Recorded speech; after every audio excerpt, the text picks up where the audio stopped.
Welcome back to another technical deep dive here in the debug zone.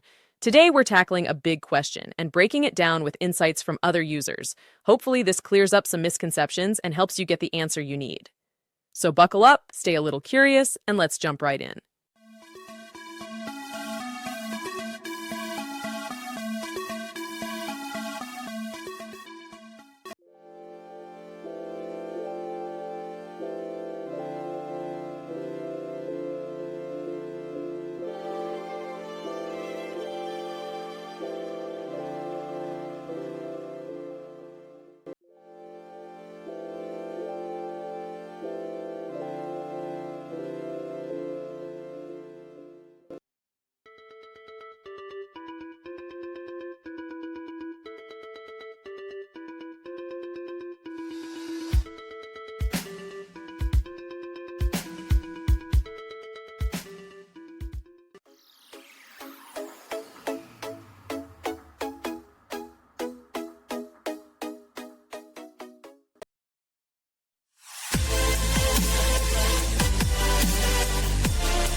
And that's a wrap.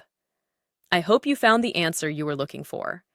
If you did, take a second to hit that subscribe button. It really helps out. And let me know in the comments which solution worked best for you. See you next time in the debug zone.